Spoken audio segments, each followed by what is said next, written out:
Welcome back, folks, to another edition of Hashtag AskGSM, the weekly Monday mailbag video where we answer your questions from YouTube, Facebook, and Twitter right here in this video forum. 1 week away from our historic 50th edition of Hashtag AskGSM. But let's deal with number 49 today. Lots of great questions, as I always say. We'll kick it off with Pig Window from YouTube.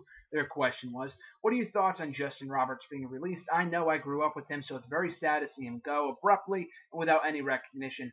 I'm right there with you. I grew up with him as well as a wrestling fan, having started watching in 2008. He has always been my favorite announcer of all time. I know that Howard Finkel will always be up there as the greatest, but as my personal favorite, Justin Roberts will always be number one. So I was very shocked and sad to see him released last week, only hours removed from Monday Night Raw. I think it was about an hour or two right after the show ended that I believe he got his notice that he was getting released, and therefore it was made public on WWE's website shortly thereafterwards.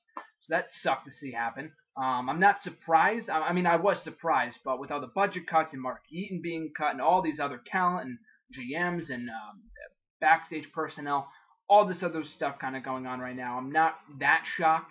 But with him being the one that got cut, I mean, I guess they couldn't come to an agreement on a new contract. I understand that. But I mean, I guess Eden is the wife of Cody Rhodes, and maybe they didn't want to cut her. Tony Chimmel hasn't been doing anything forever. And I mean, I feel bad for Tony Chimmel, but the guy hasn't been on TV in months, so I don't know why they just don't cut him. I mean, it's the same kind of thing with Teddy Long. I mean, like Teddy Long, they had to cut him, which sucked to see. But again, they weren't doing anything with him, so I don't know why they just kind of cut Tony Chimmel. And Lillian is only working 1 or 2 days a week. Justin Roberts was doing all the house shows. He was doing every Monday Night Raw, maybe one of the other shows that I don't know about. So with that being said, it really sucked to see him go.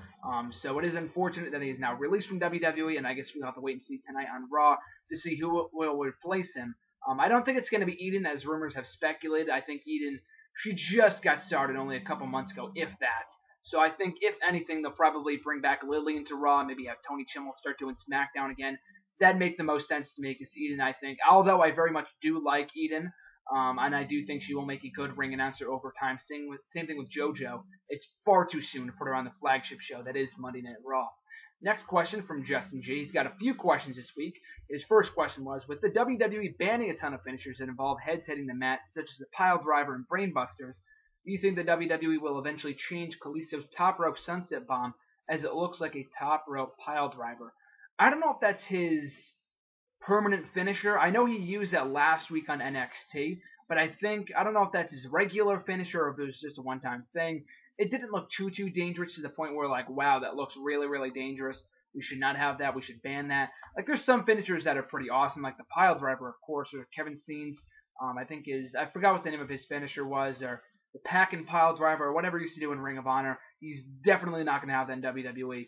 So I think if Kalisto's finisher was too dangerous, he would have already banned it.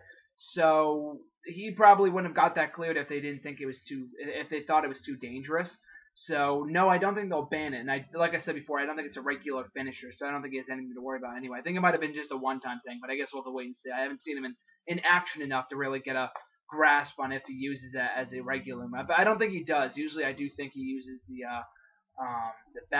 reverse DDT. It's hard to work Stone Flame, but he uses another move as his regular finisher, as far as I know.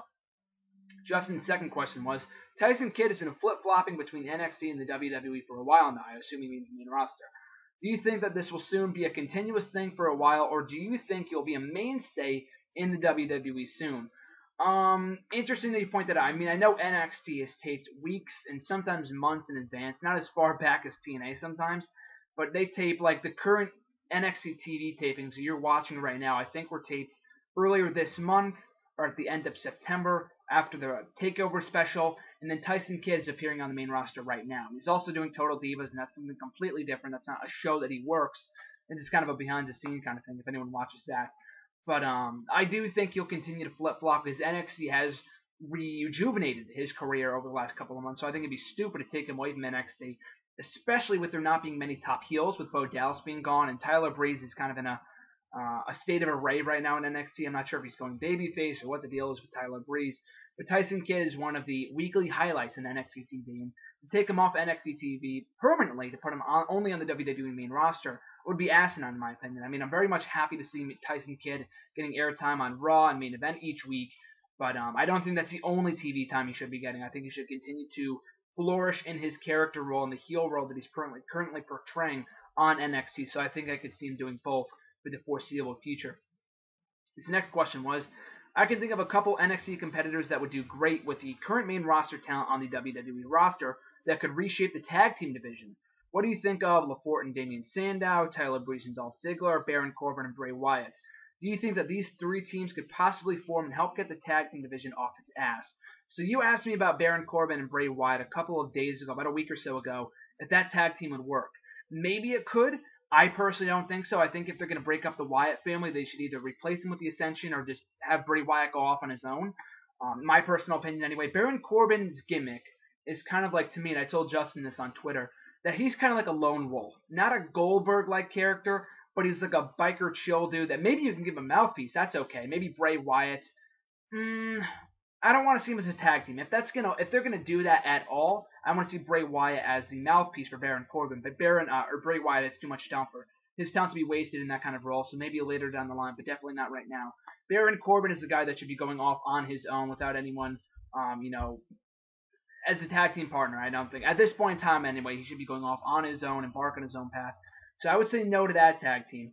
LaForte and Damian Sandow, maybe. I mean, Sandow I see with Miz right now is a legit tag team. LaForte, I'm not a big fan of LaForte. I mean, he's a good worker, but the whole gimmick that he has right now with Marcus Louis, I'm not a big Legionnaire fan, but maybe I can kind of see that. But I think Damian Sandow, maybe that could have worked in 2012, but right now with Damian Sandow doing the goofy character and tag teaming with the Miz as Damian Mizdow, that's a better tag team than him and LaForte right now. Of these three tag teams that you named, I like the most Tyler Breeze and Dolph Ziggler. But at this point in time, I feel like Tyler Breeze is kind of a step down for Ziggler to be teaming with him.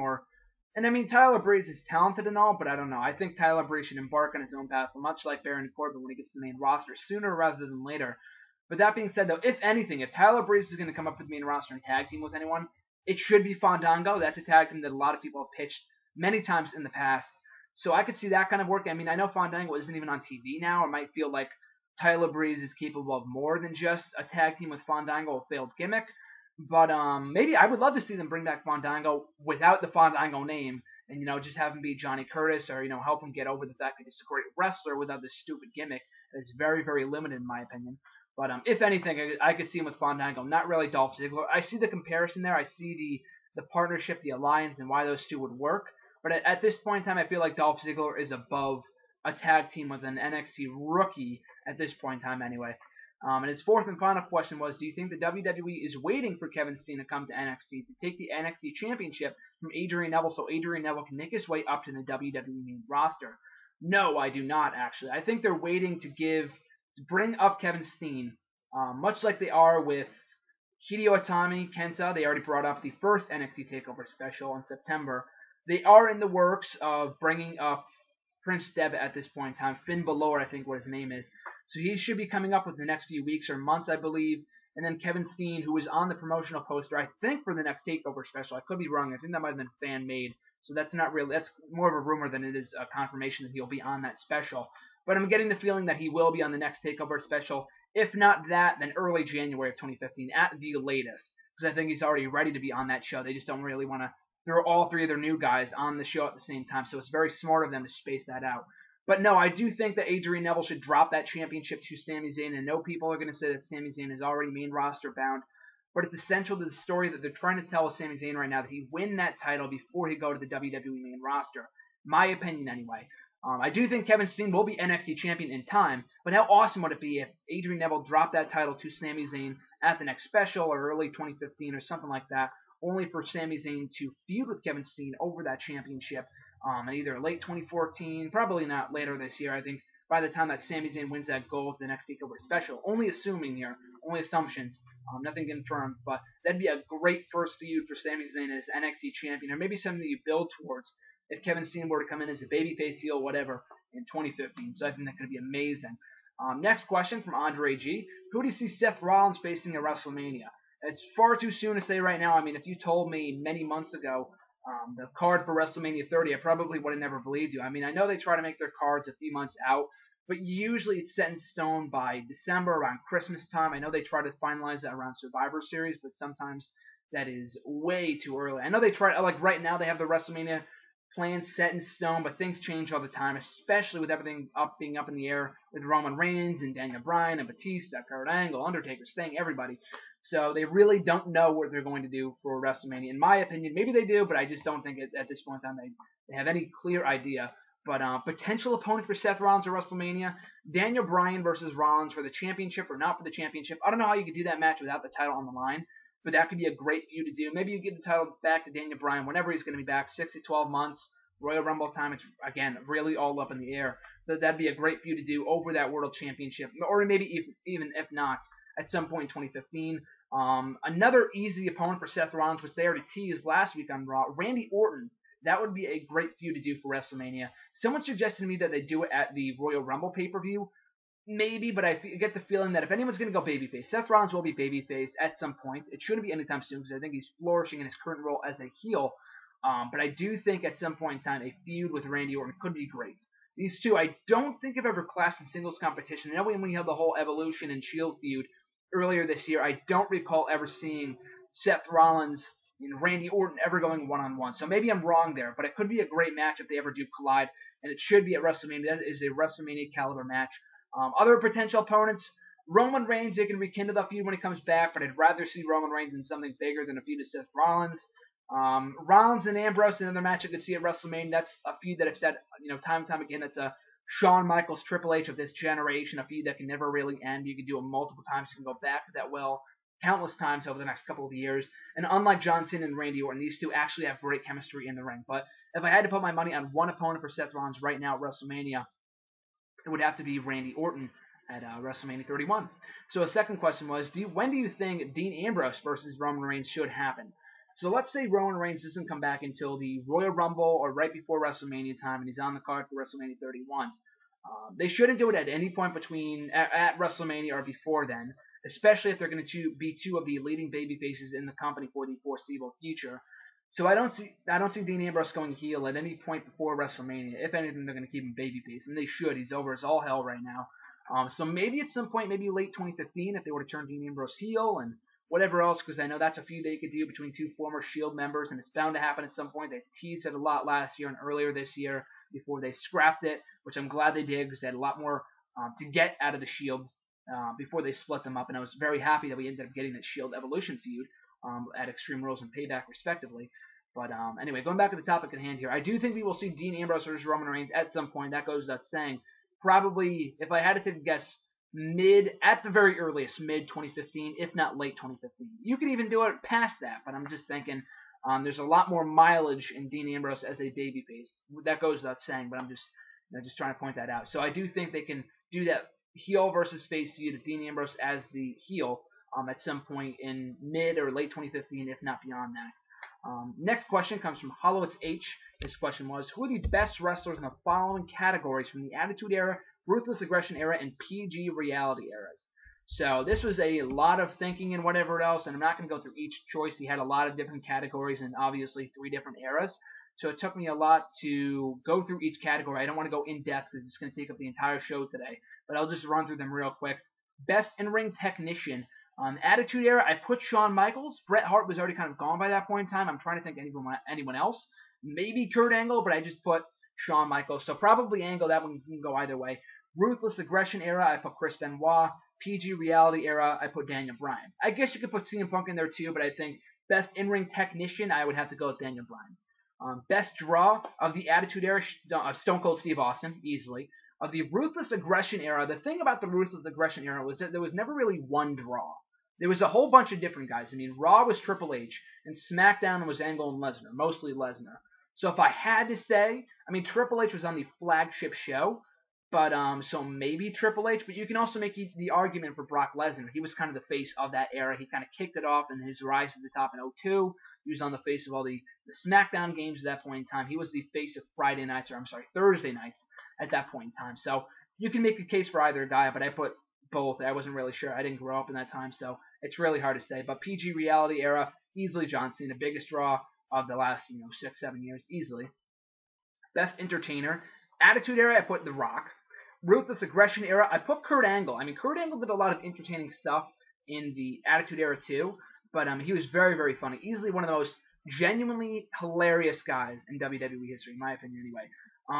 Best entertainer though in the Ruthless Aggression era, I almost put down HBK, and I guess you could make a case for HBK, maybe more so than Angle, but either Angle or HBK, kind of interchangeable. And then Punk and Edge for PG and reality eras. I mean, Punk was dominated most of the PG era with title wins and his heel and babyface runs, and from 2011 onward. And Edge was also great.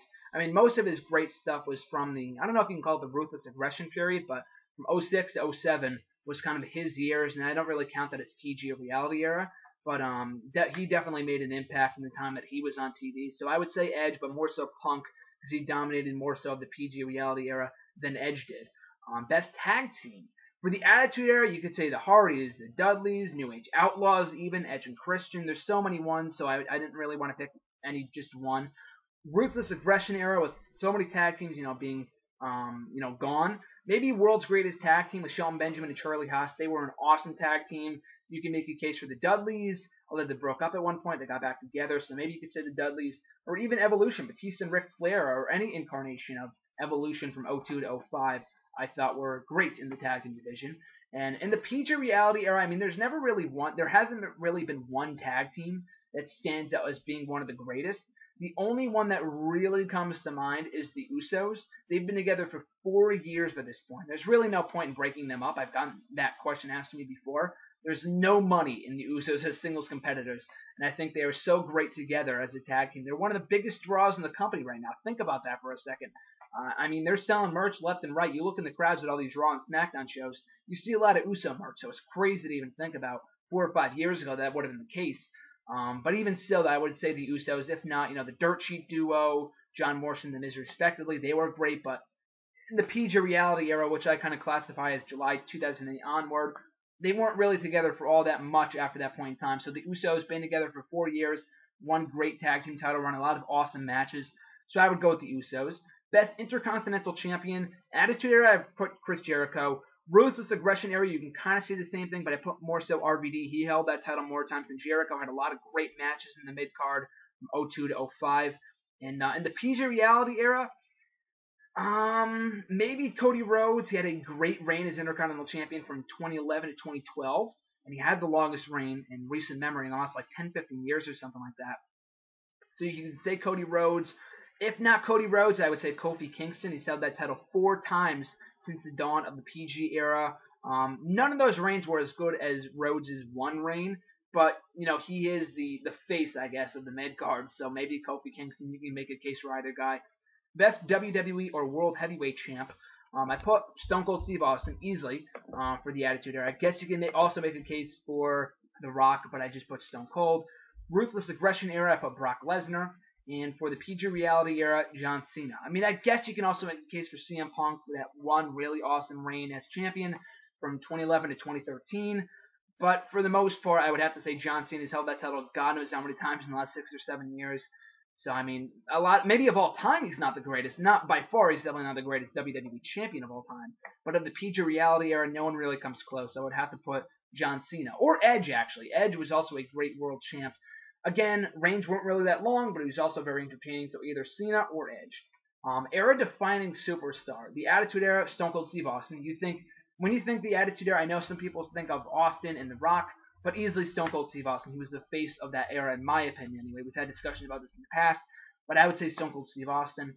Ruthless Aggression period, I put Brock Lesnar. And for PG Reality Era, John Cena.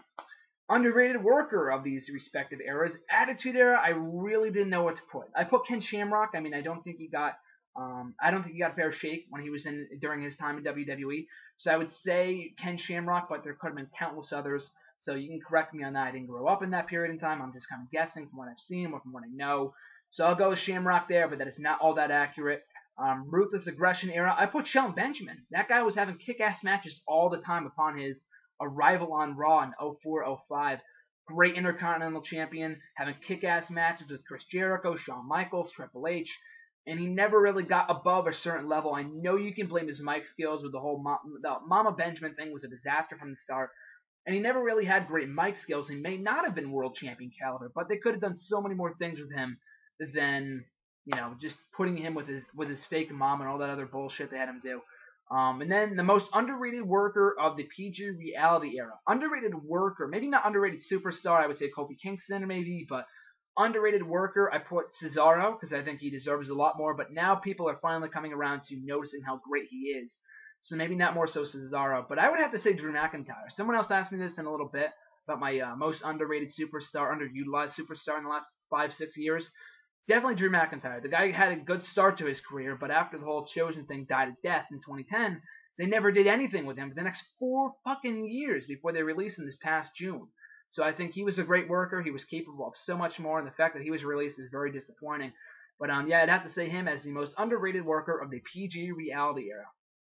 So thanks to Hollowitz for that great, in-depth, extensive question. I mean, I don't want to do too many of those because it does take up time, but there was very interesting and fun to kind of fill in the blanks for each era. So Paul S. has got a couple questions this week as well. His question was, when the likes of Adrian Neville and Sami Zayn are called up to the main roster, who do you think will carry the NXT flag?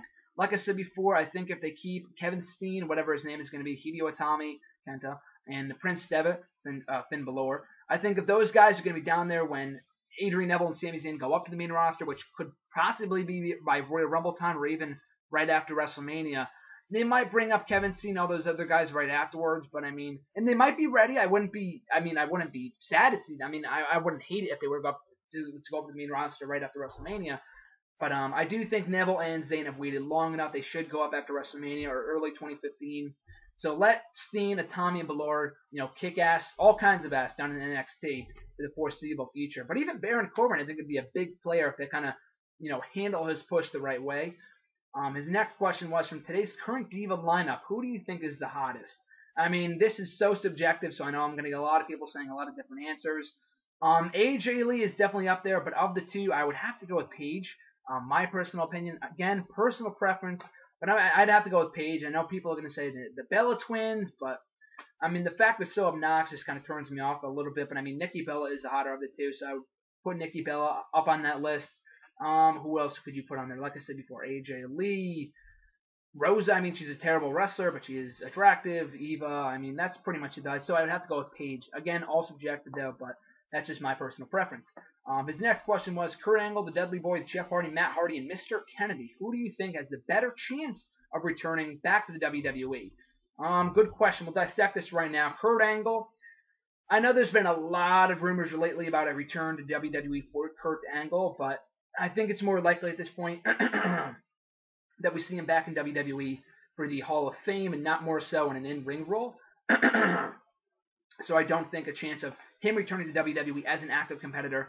I don't really want to see, and I've gone in depth this time and time again, that I don't really want to see him back as a guy who wrestles every Raw and SmackDown like a Michaels schedule in 2010. No. If Angle's going to come in, the guy's body is so damaged he can only do a few matches a year on pay-per-view.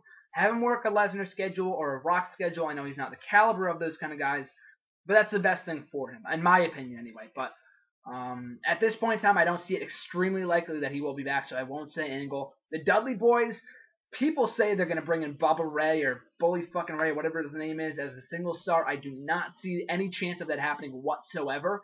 A Bully Ray versus Brock Lesnar title match at any pay-per-view in 2014 does not interest me in the slightest. It wouldn't have interested me in 2002, much less in 2014. A Bully Ray in WWE would not work. I will tell you that right now. There are so many restrictions. They would limit what he could say, what he could do in the ring. No. And the last time people saw him in WWE, he was a throwaway tag team guy anyway. And he's one of the best tag teams of all time. And that's the only way, kind of transitioning back here to what I was originally trying to get at. I could see the Dudley Boys back in WWE together, not on an individual basis. There is no future for them in WWE as singles competitors. But as a tag team, one more run, I would absolutely love to see. And I think WWE would be willing to take them back. I don't think there's any real bad blood there. Jeff Hardy, I think, is the most likely, and I'll get back to him in a moment. Matt Hardy, kind of same deal. I'm a big Matt Hardy fan. You can tell it from my profile picture here on Facebook and Twitter.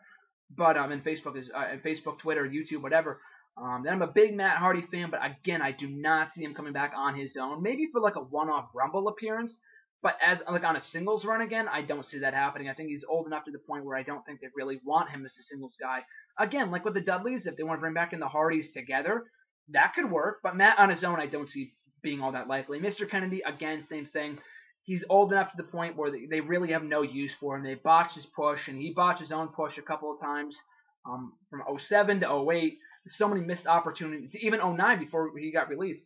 So many missed opportunities with Kennedy that it's too late at this point in time. He should have, he could have gone back a couple of years ago, but in 2014, there's really no chance of him going back again. Maybe for a one-off Rumble appearance, but all the guys that you named, Jeff Hardy is the most marketable. Maybe with Kurt Angle, I could see him also being marketable too, but Jeff Hardy is so over with the kids before he left, and even now if he were to come back, definitely TNA's best-selling draw at the moment. I mean, there's really not much competition, but I mean, I think Jeff Hardy is the biggest draw of them all, and they would definitely bring him back with open arms. I know he says his issues in the past, the drug issues and all the substance abuse and all that kind of stuff.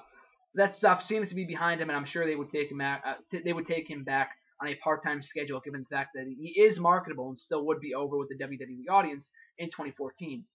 His next question was, there's a new big guy named Braun Strowman. I probably mispronounced that, but he was recently signed to NXT. This guy cut a promo saying that he's out to destroy all the heroes in WWE with his sheer size. Do you think he will be pushed as Brock Lesnar before as the next big thing? I don't think so. Brock Lesnar with a different kind of push. He is impressive. I kind of see him as like an old school kind of guy. He reminded me a lot of Bruno Sammartino when I saw the pictures of him and his massive freaking hands. If you want to check that out, just Google it or something. No, all the destroying all the heroes thing I don't think is a tip off to the fact that he's going to get a big push in the very near future. Brock Lesnar was very special in that case, and they've tried to do it in the past with Del Rio and Sheamus and Jack Swagger. They try to push people way too fast, and then after they lose that world title, there's nothing for them to do. Because the only place to go is down. So, no, I don't think that's going to be the case. Brodus Clay is a prime example. He cut a very similar promo back in 2011, one of the best promos I've ever heard cut in that year, aside from Punk's Pipe Bomb in June of that year. It was phenomenal. He was like, I'm out to get all your heroes and all this other stuff. Then he was back on TV as like Alberto Del Rio's bodyguard, and then he was out as the Funkasaurus. You know what I mean? So I don't really see that being the case. Just because he said it doesn't mean it's going to happen, but I do see him getting a push. We'll have to wait and see if he's any good in the ring, but his sheer size, as you said before, is extremely impressive. At Cody Collier 12, his question was, with it almost being a year that the WWE and the World Heavyweight Championships were unified at TLC, what do you think has been good and bad about it? The bad part about it is that now that Brock Lesnar is champion, which I have no problem with, I'm not going to bitch about it like a lot of people have been, because we need to keep the title on Brock until WrestleMania. If the World Heavyweight Championship was around, then we have no problem. Brock's gone, that's okay. We've got this other world champion. He's the most important guy in the company. And I mean, now that there's no world titles, Dolph Ziggler is the de facto most important person in the company, but they treat that guy like shit. He lost 3 fucking matches in a row last week to Rusev, to Randy Orton, then to Seth Rollins. Like, what does that say about your championships and your champions? So it makes him feel worthless. I mean, it's not a new development. This has been going on forever. But I don't want to get in a big rant about that. Someone asked me about that last week. If you want to check out that rant. But that's the bad part about it, is that I don't think just because, I mean, it's asinine to me that people think that we need more championships. Like, treat the ones that we have right now with respect. Sheamus isn't even on fucking TV or more often than not. There was like a 1-month period over this past summer. The guy wasn't even on TV, and he was United States champion. So why would we need more championships if they're going to feel this worthless? If you only have 4 or 5 titles, even if that, then why is it such a difficult task to make them mean something? I mean, I've already talked about this before.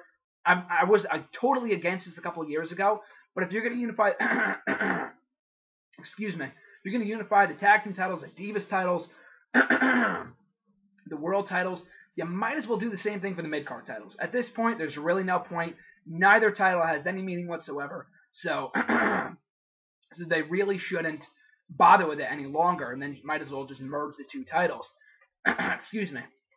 So I do think that the bad part about it is the fact that they only have 1 world champion, but when that world champion's gone, they have no world titles. And then the 2 titles that they have left, the Intercontinental and the United States Championships, they're worthless. They mean nothing. That's the real big problem with this. So the good part about it is that it makes it mean more. There's only 1 world title, something that everyone's gunning for. I mean, back in the day this is after the brand split ended, but you lose 1 world title match. Oh, fine. I lost the WWE title. I'll just go for the world title now. Like, it doesn't make it mean as much.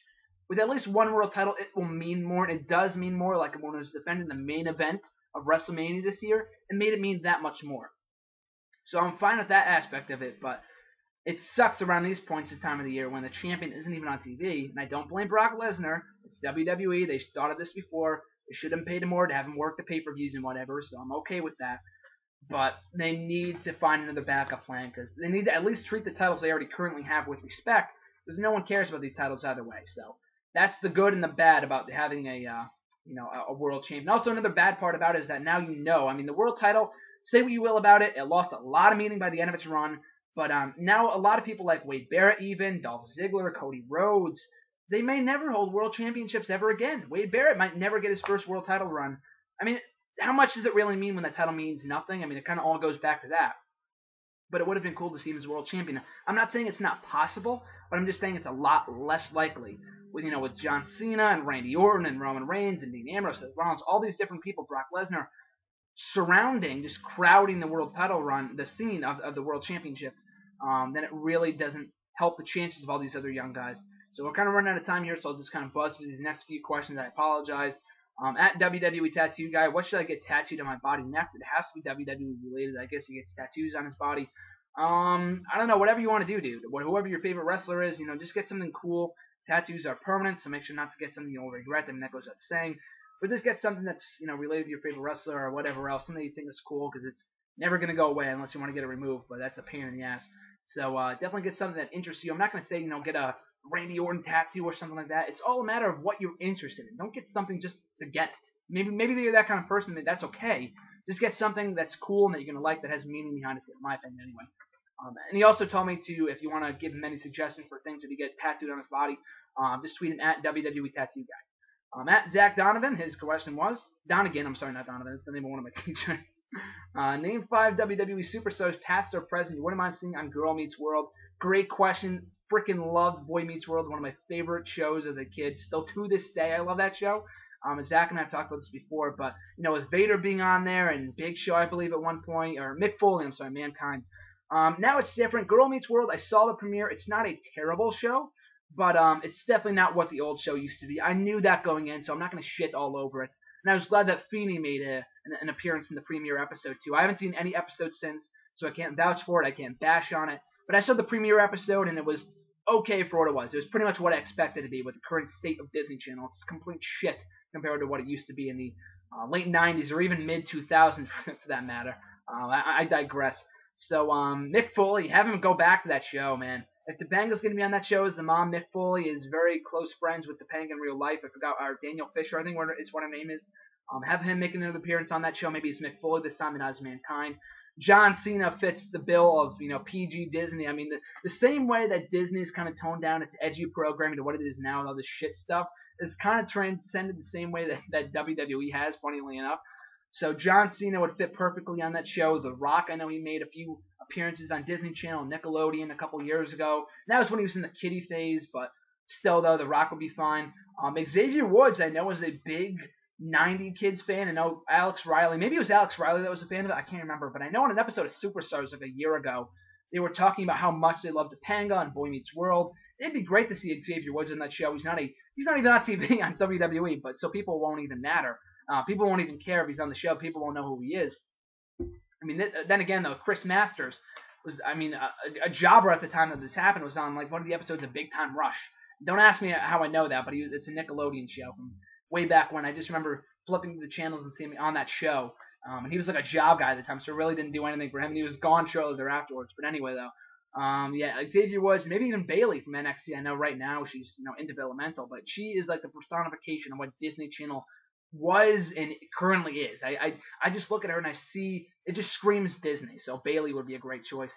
His other question was top 5 moments of wrestling history that still give you goosebumps to this day. And I'm only speaking of moments that I've seen, as a fan, only stuff that I've, been a fan for, not stuff, going back and watching gives me goosebumps. It's not the same.